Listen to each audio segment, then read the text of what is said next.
Hello hi welcome to Aadya media. ఈరోజు మనతో పాటు ఉన్న గెస్ట్ ఇమ్మంది రామారావు గారు, సీనియర్ జర్నలిస్ట్. ఆయనతో మాట్లాడు. హలో సార్, నమస్తే. నమస్తే బాబు.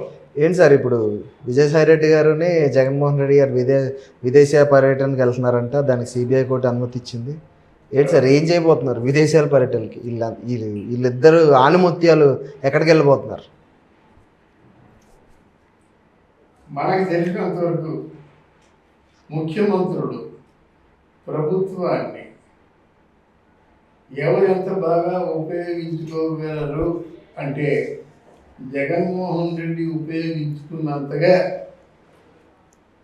అంటే ప్రభుత్వ ఖజానాని జగన్మోహన్ రెడ్డి ఖాళీ చేసినంతగా నాకు తెలిసి ఎవరు కూడా ఖాళీ చేయలేదు. ఫర్ ఎగ్జాంపుల్, తాడేపల్లి నుంచి తెనాలి వెళ్ళాలంటే ఫ్లైట్ కావాలి, హెలికాప్టర్ కావాలి. అంటే ఏమిటి, 5 కిలోమీటర్లు కూడా హెలికాప్టర్ అంటే ఎంత సుకుమారమైనటువంటి ముఖ్యమంత్రిని మనం చరిత్రలో చూడలేదు. అంటే ఆల్మోస్ట్ 20 కోట్ల రూపాయలు జూ పడిపోయినప్పుడు కూడా ఇంకా వాడుతున్నాడు. ఆ మధ్య మీకు అంటే హెలికాప్టర్ ఫెసిలిటీ లేదు అని చెప్పినప్పుడు కూడా వాడిని దబాయించి మళ్ళీ మళ్ళీ వాడుతున్నాడు. వాడే కాకుండా పైగా ఏదో అంటే ఫారెన్ వెళ్ళడానికి కూడా కోర్టుకి అనుమతి కోసం లెటర్లు పెట్టుకోవడం, వాళ్ళు ఏదో నిబంధనలతో కూడిన అనుమతి ఇచ్చారన్నమాట. ఈ దేనికోసం వెళ్తారు వీళ్ళు? ఏవో ఆంధ్రదేశానికి పరిశ్రమలు తీసుకొస్తాము, పెట్టుబడులు తీసుకొస్తాము, చాలా కాలం అయిపోతుంది కదా, మీరు కోరుకున్నటువంటి అంటే పరిశ్రమలు వచ్చే సూచనలు కనిపిస్తున్నాయి కనుక వెళ్తాము, కనుక నాకు అనుమతి ఇవ్వాల్సిందా కోరుకుంటానంటే వాళ్ళు అనుమతిస్తారన్నమాట. ఆయన తగిన వారు ఎవరంటే ఎవరైనా ఉన్నారంటే అది విజయసాయి రెడ్డి గారు అన్నమాట. దొంగ ఊళ్ళు పంచుకున్నట్టుగా మొదట వాళ్ళిద్దరే తోడు దొంగలు. మళ్ళీ ఇప్పుడు సరిగ్గా పీకల వరకు వచ్చింది, పీకల మీదకి వచ్చింది, పీకలు తిరిగిపోయే పరిస్థితి. ఎలక్షన్లో నిలబడతారో పడిపోతారో తెలీదు. ఇటువంటి సమయంలో ఏం చేయాలి? ఒకవేళ ఏదైనా పొరపాటును దెబ్బతింటే వాళ్ళ దగ్గర అంటే వాళ్ళ దగ్గర ఆర్థిక పరిపుష్టి కనిపించకూడదు. ఎందుకంటే వాళ్ళు ఇమీడియట్గా ఆయన మీదేమో ఎగ్జిక్యూటివ్ అంటే ఈడీలు చాలామంది దండయాత్రలు వస్తారు. ఆ ఈడీ దండయాత్రలో వీడియో దొరకకూడదు అన్నమాట. దానికోసం వీళ్ళ జాగ్రత్తలో వీళ్ళు ఉండడం కోసం విజయసాయి రెడ్డిని తీసుకెళ్ళి తగినటువంటి అరేంజ్మెంట్ చేస్తారని కొంతమంది అనుకోవడం.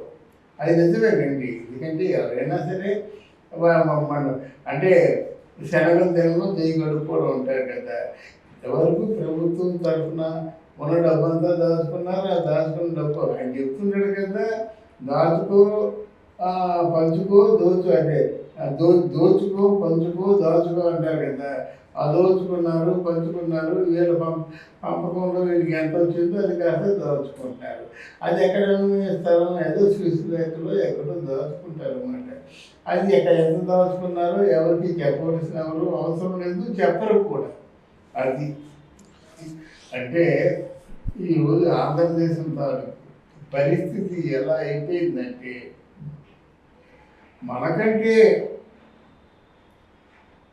సన్నకారు రాష్ట్రంగా ఉన్నటువంటి తెలంగాణ రాష్ట్రంలో ఉన్న కేసీఆర్ భారతదేశంలో ఉన్నటువంటి ప్రతిపక్షాలు అందరికీ కూడా మీరందరూ సమైక్యంగా సంఘటితంగా ఉంటే మీకైనటువంటి ఖర్చు లేవు, అది పెట్టేస్తాను నేను పెట్టుకుంటాను, రండి మోదీ మీద ఎదురు తిరుగుదాం అని ఛాలెంజ్ చేసే పరిస్థితుల్లో తెలంగాణ ఉన్నట్టయితే, కనీసం ఆంధ్రదేశంలో కనీస వనరులు చేకూర్చుకునేటువంటి స్థితిలో ఆంధ్రదేశం లేకపోవడం, ఆంధ్రదేశంలో గవర్నమెంట్ స్థలం అని కనిపిస్తే దాన్ని కబ్జా చేసేసి తాకట్టు పెట్టడం, ఎక్కడ స్థలం ఉంటే అక్కడ స్థలం 100 కోట్లు 1000 కోట్లు అంటే వచ్చే రాబడి రేపు పుట్టబోయే బిడ్డల మీద కూడా అప్పుడు చేసేటువంటి ఘనత మనది. రాబోయే మద్యం తాలూకు ఆ సేల్స్ మీద 15,000 కోట్లు, ఇంకేదో సేల్స్ మీద 15,000 కోట్లు, కాలేజీ ఫీజుల మీద వాటి మీద డొనేషన్స్ మీద అన్నీ మీ ఇష్టం. ఎక్కడ దేని మీద మీకు అనుకూలంగా ఉంటే దాని మీద మీరు వసూలు చేస్తున్నారు డబ్బులు. అంటే ఒక కుప్పలు చెప్పలుగా వచ్చేస్తున్నాయి మీకు. ఇప్పుడు డాక్టర్ అంటే అందరికీ పోదు. డాక్టర్ సీట్ కావాలంటే ₹1,00,00,000 కావాలంటారు, విసిరేస్తారు. అలా ₹1,00,00,000 ఉన్నట్టే కదా. 50 మంది ఉన్నారు కొత్తగా కాలేజీల్లోనూ, 50 మందో 100 మందో డాక్టర్స్ని అడిగితే 100 కోట్లు అయిపోయాక అంటే బొక్కసం నిలుతుంది కదా. ఇట్లాంటి ఒక జుగుప్సాకరమైనటువంటి వాతావరణంలో జగన్మోహన్ రెడ్డి కేవలం సంపాదనే పరమావధిగా ఆయన ఇప్పుడు ప్రయాణం పెట్టుకుని అట్నికి ఉట్టి చేతులతో వస్తాడు. మళ్ళీ అదో లక్షణ అంటాడు, అదేమి లేదు, ఇంకో 10,000 కోట్లు ఇవ్వమని చెప్పి ప్రాధాన్యపడతాడు. వాళ్ళకేం కావాలి? వాళ్ళు వీళ్ళకి కాదు కదా ఇచ్చింది, ఆంధ్రప్రదేశానికి ఇస్తున్నారు. ఈయన ఆంధ్రప్రదేశానికి పెట్టడు కదా, ఈయన ఉపయోగించుకుంటాడు కదా. కనుక ఆయన సౌండ్గా ఉంటాడు, హ్యాపీగా ఉంటాడు అన్నమాట. ఎంత హ్యాపీగా ఉంటాడైనా 157 కంపెనీలు తేవం చేస్తూ ఒక ఆంధ్రప్రదేశ్లో ముఖ్యమంత్రి పదవి తీసుకొస్తుంది. ఎంత రిచ్గా ఉంటున్నాడు, ఎంత హ్యాపీగా ఉంటున్నాడు, ఎంత ధైర్యంగా ఉంటున్నాడు. అదే ఆయన తాలూకా. అంటే ఆ ముఖ్యమంత్రిగా పదవిలో ఉన్నాడంటే మనిషి రక్తం రుచి మరిగిన పెద్ద పులిలా మనస్తత్వం కలిగి ఉన్నాడన్నమాట. ఒకసారి రక్తం రుచి మరిగితే పెద్ద పులి ఎలాగైతే గాంధిస్తూ ప్రజలవేర్పడుతుందో, ఈ జగన్మోహన్ రెడ్డి కూడా ఆదాయాన్ని రుచి మరిగాడు, దాచుకోవడం రుచి మరిగాడు. ఇప్పుడు ఎలాగైనా సరే నా అనేవాళ్ళు ఎవరైనా కాకట్ట దానికి వ్యతిరేకంగా కానీ పోరాటం సాగించినట్టయితే వాళ్ళకి ఏ మూల్యం చెల్లించాలో ఆ మూల్యం చెల్లిస్తున్నారు. అందరూ భయభ్రాంతులు అయిపోతున్నారు, ఆపోజిట్ పార్టీ వాళ్ళందరూ. జగన్మోహన్ పవన్ కళ్యాణ్ ఏదో కొంచెం ఆ ఉడుగు రక్తం కొద్దీ మాట్లాడుతున్నాడు కానీ మిగతా వాళ్ళందరూ మాట్లాడలేకపోతున్నారు. ఈవెన్ చంద్రబాబు నాయుడు కూడా నోరికి మాట్లాడడానికి భయకల్పితులైపోతున్నాడు అన్నమాట. అందువల్ల మరి ఈ ప్రయాణం ఒక అర్థం పరమార్థం ఏదైనా ఉందంటే దోచుకున్న డబ్బు దాచుకోవడం. మొన్నటి వరకు విజయసాయి రెడ్డి గారు చాలా దూరంగా ఉండి మళ్ళీ ఇప్పుడు ఏంటి జగన్కి మళ్ళీ దగ్గర అయ్యారంటారు. మొన్నటి వరకు విజయసాయి రెడ్డి దూరంగా ఉంచారు, కానీ సద్దల దగ్గరగా ఉండేవాడు. సద్దగా అంతకంటే ముంచేస్తాననే విషయం తెలుసుకున్నాడు.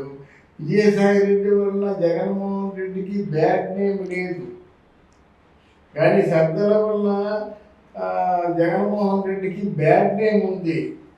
అంటే జగన్మోహన్ రెడ్డి గారి తాలూకు క్యారెక్టర్ అసాసినేషన్ కూడా సంఘంలో జరుగుతుంది అన్నమాట. క్యారెక్టర్ అసాసినేషన్ అంటే ఏదో అనుకోవాల్సిన అవసరం లేదు. ఆయన ఏంటంటే ఎవరికి ఇంటర్వ్యూలు ఇవ్వడు, ఎవరికి అపాయింట్మెంట్ ఇవ్వడు, ఎవరి గురించి పట్టించుకోడు, ఇట్లాంటివి ఏవో ఉంటాయి కదా. అందువల్ల మరి అంటే ఎంతైనా సరే విజయసాయి రెడ్డి కొంచెం బెటర్గా మన తాలూకు యోగేశ్వర చూసేవాడు. ఎంతైనా ఏమని నేనైతే ఆయన కదా, నా బాధలేమో ఆయనతో చెప్పుకుంటాను, ఆయన బాధలేమో నాతో చెప్పుకుంటానని చెప్పేసి మళ్ళీ ఇద్దరు దగ్గరయ్యి ఒకటిగా ప్రయాణం చేస్తున్నారు అన్నమాట. ప్రయాణం చేసి వాళ్ళ జాగ్రత్తల్లో వారు ఉండాలి కదా. అది జైలుకి ఇద్దరు కలిసి వెళ్తారు కదా. అది ఓకే సార్, థ్యాంక్ యూ అమ్మా.